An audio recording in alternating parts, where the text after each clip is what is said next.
कहा जाता है कि दंगे होते नहीं बल्कि कराए जाते हैं। अक्सर सांप्रदायिक दंगे सुनियोजित साजिश के अंतर्गत करवाए जाते हैं।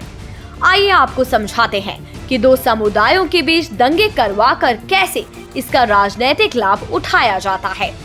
इसको समझने के लिए हमें आज से ठीक 43 वर्ष पूर्व हुए मुरादाबाद प्रायोजित दंगे के पैटर्न को समझना होगा।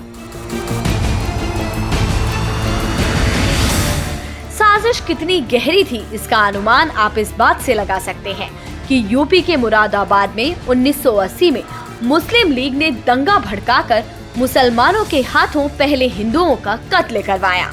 फिर बड़ी ही आसानी से दंगे का पूरा आरोप संघ और भाजपा के ऊपर मढ़ दिया। संघ और भाजपा को सांप्रदायिकता के कटघरे में खड़ा कर दिया।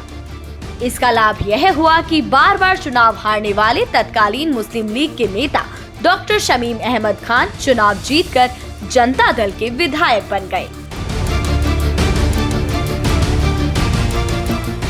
छद्म धर्मनिरपेक्षता के नाम पर संघ और भाजपा को बदनाम करने की साजिश कितनी गहरी थी, इसको आप इस बात से समझ सकते हैं कि 1980 में हुए दंगे की जांच के लिए गठित आयोग के अध्यक्ष इलाहाबाद हाई कोर्ट के रिटायर्ड जज MP सक्सेना ने दंगे के सभी आरोपों से जहां संघ और भाजपा को बरी कर दिया था, वहीं दंगे को मुस्लिम लीग की साजिश बताया था।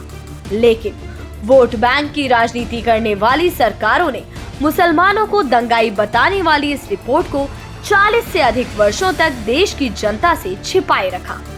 20 नवंबर 1983 को आयोग द्वारा तत्कालीन कांग्रेस सरकार को सौंपी गई रिपोर्ट में यह बात भी सामने आई थी कि शमीम अहमद खान ने वाल्मीकि, सिख और पंजाबी समाज को फंसाने के लिए 13 अगस्त 1980 को ईद की नमाज के बीच सुअरों को धकेल दिया था।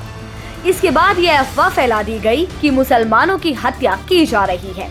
इसी कारण ईदगाह समेत 20 जगहों पर दंगा भड़क गया था। इस दौरान हिंदुओं और पुलिस पर हमले किए गए और अब सीएम योगी सरकार ने 43 वर्ष बाद विधानसभा में वर्षों से छिपाई गई इस रिपोर्ट को पेश कर इस देश के सामने सार्वजनिक कर दिया है।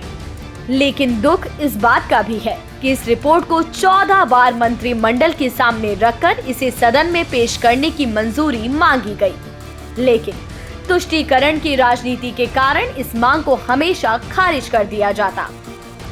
हद तो तब हो गई जब इस रिपोर्ट को कुछ वर्षों के लिए गायब भी कर दिया गया। लेकिन योगी सरकार ने तमाम प्रयास के बाद इस रिपोर्ट को रिकॉर्ड रूम से खोज ही निकाला।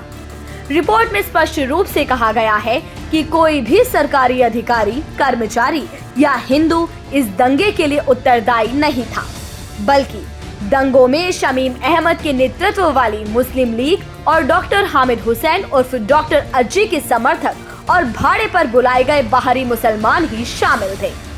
सच तो यह है कि तुष्टीकरण की राजनीति ही देश में दंगे को उकसाती रही है और इसका ठीकरा भी संघ और भाजपा पर फोड़ती रही है।